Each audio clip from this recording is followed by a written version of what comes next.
store manager. So we chose this organization because we were looking for a mission-driven organization. A business that has more than just profits as their main objective. So that's kind of why we're here tonight. Great. Yeah. I'm glad you chose us. Yeah, definitely. So, what do you think makes the organization successful? I would say number one is probably our customer service, where we're taking time to actually educate people about the products and help them locate them, help them with their dietary needs and their allergies. In addition to the natural foods industry having what trends are becoming for a healthier lifestyle. So product is very important, but customer service first. And you see the customers enjoying that side of it? Absolutely. Yeah. Absolutely. It's like a family. Oh, really? Yeah, That's great. it's great. Yeah. It's really great. How do you define success for this organization? Success is having customers happy when they leave out the door and coming back. Absolutely. Absolutely. People will come back, and for me, I also purchase all the supplements. And when you help someone that has either a chronic issue or just they have the flu or they have seasonal allergies, they can come back and hug you. And that is fantastic. That's fantastic. I mean, of course, we're really excited when we meet sales goals, through every week, and we try to keep mindful of that and take advantage of passing on sales. That's a big thing, too. When we get discounts from our vendors, we pass on those sales. Yeah. If you were to define a successful year for this organization, what metrics would you use? And the question, what metrics? Yeah, what metrics would you use? So for a year of sales, I would say again, the metrics we would use aren't solely on profit and a financial amount. It would be looking at how marketing and advertising went so that we had profit from a higher volume of customers that we can track daily that come into the store and return new customers that we have a way of tracking a pathway. So I guess I won't list a financial amount. Yeah. Do you think employees like working here? Absolutely. Oh my gosh. From people that have started when they are freshmen in high school, will stay on and beg to come back over college breaks. And move through. I personally have worked for over probably a total of 15 years with FoodWorks. Yeah. I worked in the Guilford store for 11 and then filled in at some other stores, and now have been here for almost 2 years. Sure. Yeah, it's fantastic. How important have good employees been to your success? Probably the most important. I mean, some companies would look at, it all reflects off the manager and trickles down. I think some of that can be true because I'm always really excited to be here. But as far as the staff goes, the most important person is actually who is cashing the person out, last person to say, have a great day. So they are very valued. Are they trained that way, or do you find that your employees are just naturally kind of friendly? Most employees are hired with relevant experience. Yeah. Not to say there's a lot of entry-level position where first grocery clerks, they come in and they put out product and they clean, and a lot of that can be trained. Same with training on the register, but I would say mostly the staff is coming in with a great knowledge already. That actually kind of answered my second question, which is, what do you look for in a potential employee? Like you said. But and a note on that is, for a potential employee, let's say they have experience at a pet store, but they have had an organic garden their whole life and they love health food stores, they know names of some products in the store, but yet they've only ordered bags of dog food. We can have them come in and translate it to ordering all our frozen products because they already know about ordering and cost control. So it's great. And why do you think customers like coming here? I know you mentioned customer service. Yeah, I think it's completely an experience. I mean, the store is immaculate. I'm really proud to say that. There's a lot of space. There's always nice music on. We ask people if they need some help, but they don't feel pressured in any way. People will spend an hour or more here shopping, or just come in and grab coffee and talk with us for 20 minutes. So the experience, I think, of a relaxed atmosphere and the customer support to help them when they are looking for help is top notch. What they need, what they want. Yeah, that's funny you say some of that because our first time here we had a checklist of things to note, and a lot of what you said is what we noticed. Yeah, oh, that's great. Cool. Yeah, that's awesome. Yeah, and I don't recall seeing either of you. So it was a while ago. Yeah, and it might not have been a time I was here. Right. So this is really great. Yeah, definitely. What type of specific customer base, if any, do you think your organization appeals to the most? Okay, so really in answering that, a specific customer base, it branches with a few things. One are people with health issues, which would include, allergies to certain food ingredients, also health reasons as far as restrictions in diets or the need to use a natural alternative rather than a pharmaceutical.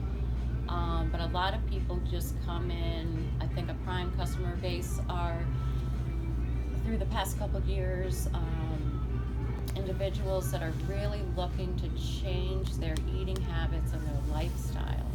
So they're just very open-minded, and they want to learn about what is available to them to make a better choice. Instead of having Gatorade, with a lot of really yucky ingredients and food colorings and things, they're going to choose, an alternative or some electrolyte packets or. Yeah. And what do you think the biggest competitor to this organization is? The biggest competitor, it's interesting. Being a health food store, we aren't really competitors as a matchup with, I can say, Whole Foods. They have a lot of conventional products, conventional produce. We're really, as far as I know, the only, this section of Connecticut, market that has 100% organic produce. So if anything, though, for a lot of grocery items, if we are in competition, your general conventional markets like Big Y, Stop and Shop, those types of things, they do have natural and organic sections that have really grown through the last 5 years. Sometimes they might have some pricing on items because of the quantities they're buying that are a lot better than ours, but we offer a lot of different shopping programs that help to save money. Like our frequent shopper card, they get punches for every $20 they spend on food. 10 punches, they get $15 back, and it just keeps going on and on. So great incentive for the competition. Right. Yeah.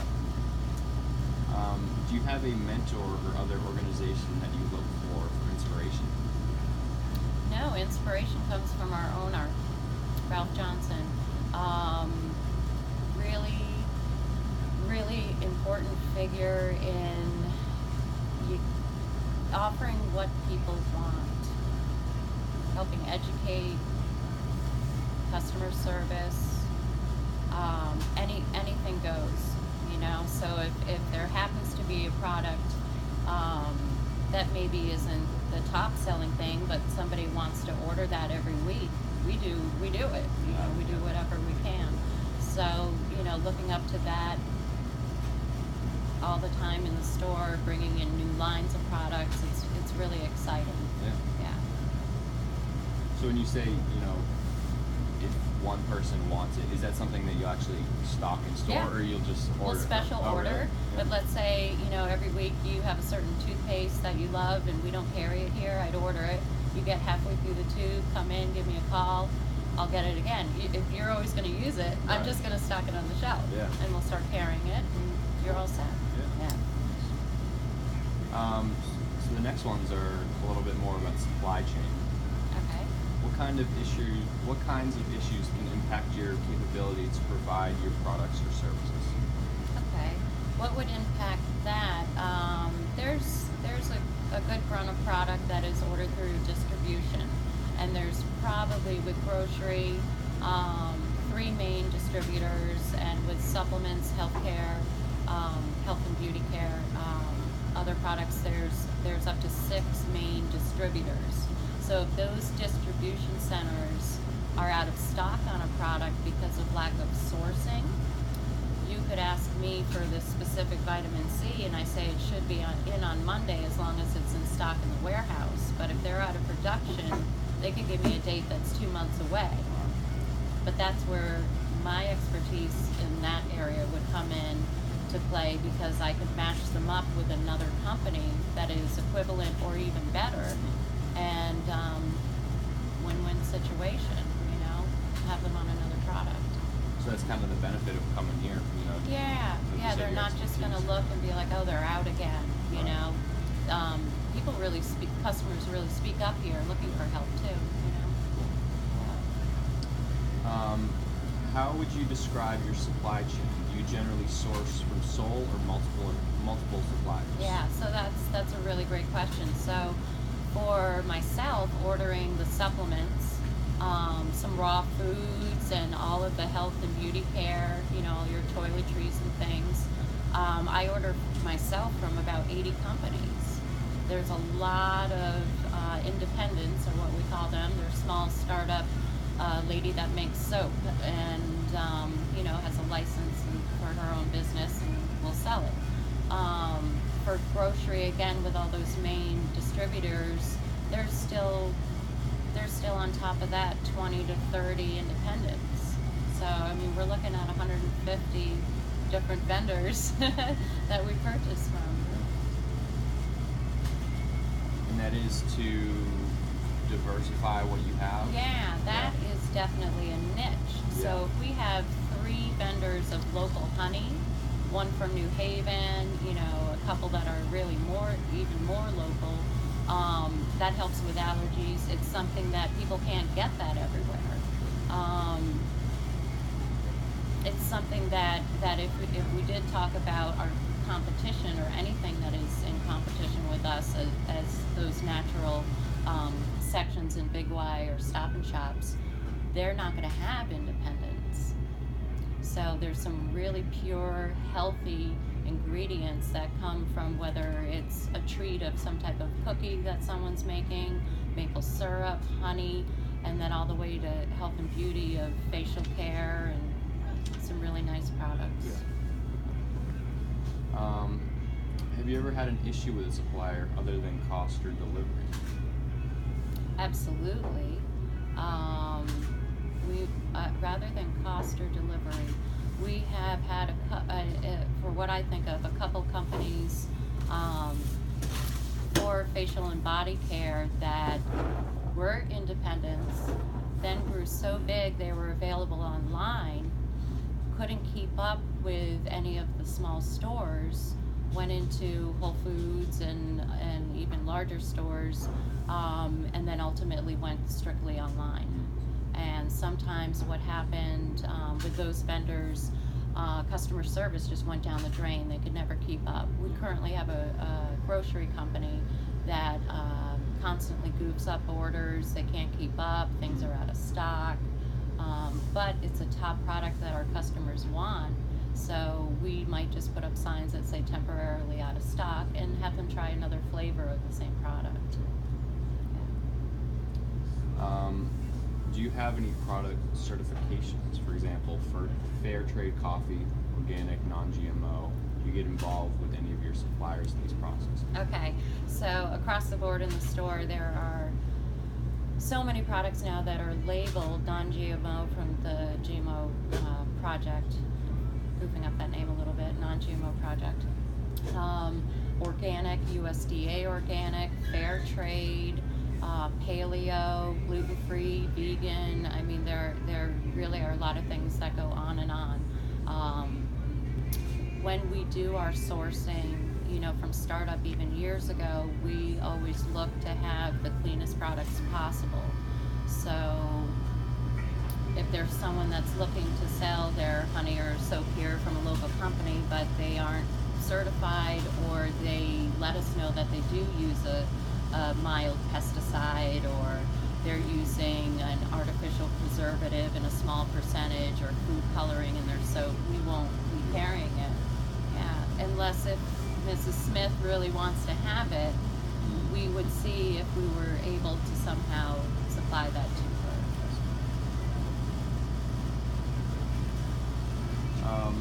Would you say that your supply chain enables you to attain your mission? Why or why not? Okay. I would say overall, yes. Thinking of our one main grocery supplier that is a distributor, I have seen changes of trends throughout the years that they follow pretty well, but sometimes we'll have a top product that's just come into the market, and they advertise it and suggest selling it and offer discounts, and then they don't have it because it has boomed so much that it's just not available. But generally, since we have a few different distributors, there's a really good mix, and most of them are really great at acquiring new product. How does that process go? Is it a lengthy process to get a new product? Yeah, so for distribution, it's something that just takes a couple days because the account is set up, and it's just scanning a number in the book, and a new product will show up, or working with a broker or representative that is offering a discount and sharing some education about the products. That might take an extra day or two, but that's very quick. For independents, if it's a new company, let's say right now I wanted to order some new lip balm that I've heard is just fantastic, that could take up to a couple of weeks to open up an account, make sure I can meet a minimum, and have it approved by the owner. There's some very, very good screening. So the last section is just a little innovation section. Part of this is, the first question is, what new products and services are you contemplating for the future? That's Okay. not something that a product you would create per se, but I guess attaining from. Yeah. Okay. So one thing that I think is neat is very recent that we did attain was having kombucha on tap. Oh. So we have a unit that has 4 taps, 4 flavors of kombucha in kegs. I think they actually technically call it a kegerator. And that has been extremely popular, and something from working at FoodWorks for so long, I never thought we would do. Yeah. I never thought we could sustain it, and here we are. In the future, projecting something,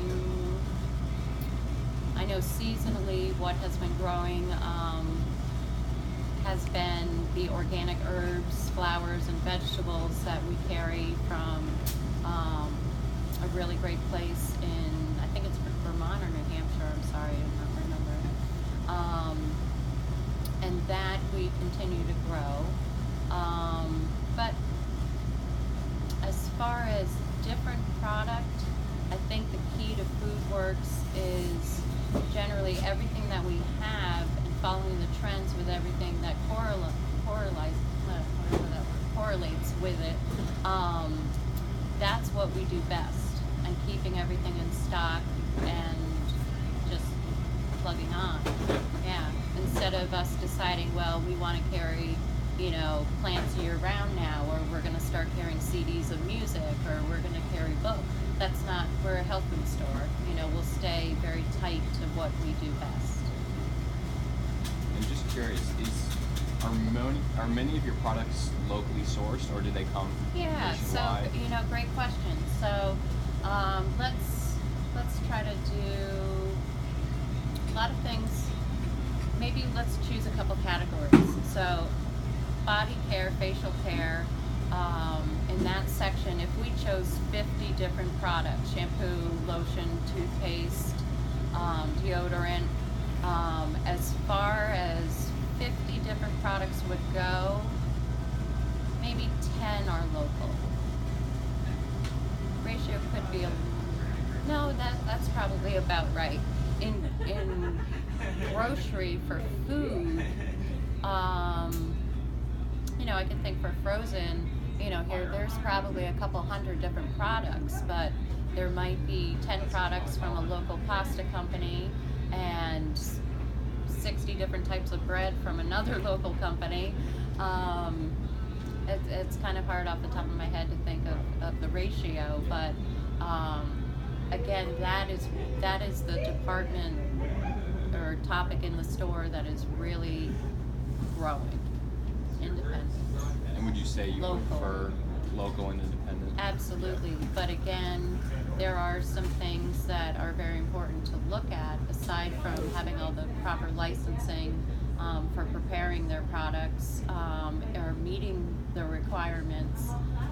Where if someone's making some soap that's organic but it's not certified, the certification for USDA organic is very expensive, and startups can't really afford to do that. But we haven't really had any trouble. We ask them to provide complete ingredient lists and so forth. So it doesn't hold us back. Are there any new customer segments you want to reach in the future? Absolutely. So something for this location in Cheshire, we still strive to boost our advertising. We do have a marketing person that's stationed in Guilford that does the marketing for all 3 stores. There's also one in Old Saybrook, Connecticut. We constantly have new customers coming in, and they get a 15% off, and they have this piece of paper that says they also get 15% off their second trip. So we are able to track when they come back again, and every month I can add up to see how many new customers, just that we've asked, are coming through the store.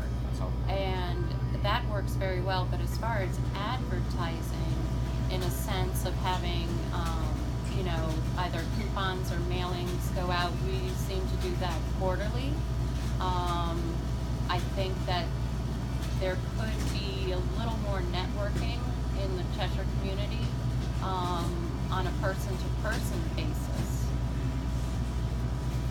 That would help grow our store. Next one is, how do you generate new ideas? That's, for your case, it's more of like, how do you, decide what you're gonna Order carry in next. the future? Yeah, Right? Is it absolutely. more like demand-based? There's a lot of reading, a lot of emails that come from all different companies, commentaries in the natural foods industry that constantly are showing you trends, patterns. There are health food conventions called Natural Foods Expo East or West. There are even some in Las Vegas.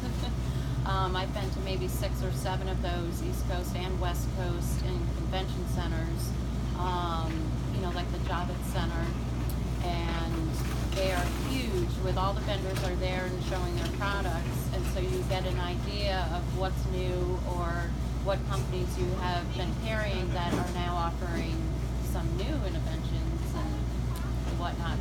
Sometimes there are customers in the store that say, hey, I just found this great new protein powder, check it out, and I'm amazed at it. Why haven't I seen this before? Sometimes find it's only available through a healthcare practitioner or only available online, but many times there are situations where the customers are offering some advice on what they would like, and we start carrying it. That's cool. Yeah. Could you give me an example of a recent idea that worked out really well? Okay, first course, we can go with the kombucha while I think about something else. Yeah. So kombucha sales have generally in a 16-ounce size from maybe 3 to 4 different companies been very high at FoodWorks. We found that the price was a little bit higher than what could be purchased through competition at Big Y's or Stop and Shops. So we went ahead and matched the price. So the sales continued to grow until the idea came along of a local kombucha company in Massachusetts that had a kegerator, and things are wonderful with it. Everybody is so happy, and it's worked out just great. I've never seen one. Is it? Yeah, the other, it's straight that's ahead. it, right there. Yeah, it's straight ahead. It's beautiful. That's cool. Yeah, we might want a shot of that. Yeah, definitely. But as far as some other things, there could be things we've carried all along, like turmeric for baking and seasoning, where the studies and the market trends have grown so much, and finding that it is actually a fantastic, better than replacement for Advil or any ibuprofen for pain and inflammation, where the more things you have with turmeric, the better. Yeah. You know, there's quite a few categories that have been existent that have grown that have been very successful. Very successful. And then on the flip side, can you give me an example of a recent idea or product you attained that didn't work out so well? Sure. Okay. All right. We, through distribution from one of our produce purveyors, decided to carry some pre-made soups that were grab and go. So they're cold, and you just select the soups that are freshly made and maybe would be dated for 4 days out, so they're super fresh. And we were able to line up a really great discount to pass that along to customers, put up signage, look at our new soups, try one today at a great price, and nothing. No. Nothing. People don't want soup here. Years ago, the store is maybe 4 on to 5 years old, but years ago there were hot soups. There was a food service here with a juice bar, and the hot soups that customers could ladle out themselves was quite popular. So there was a great vision into what the customers want, and it was a separate business. We are looking to have someone come in and open up their own business to offer a juice bar, little sandwiches, soups, what have you. So I noticed something on the sign out there that said juice bar. It might have been like a faded. Yes, kind it of was thing. faded. I tried to cover it up with white duct tape. Yeah. Yeah. So that's what it was. That's what it was. The past. Yeah. How long ago did that happen? That closed January 1st of 2016. Okay. Yep. Because I know I've been in here before. I found out about it because my parents, big shoppers at Whole Foods and Yeah, natural stores. yeah. So, when they come down to visit, Right. this is where we go. kind of Right. thing. But Right. I don't remember seeing that. So that might Yeah, have been before. yeah. Right. So that's all we have That's for great. you. Yeah. That was a lot of Yeah. fun.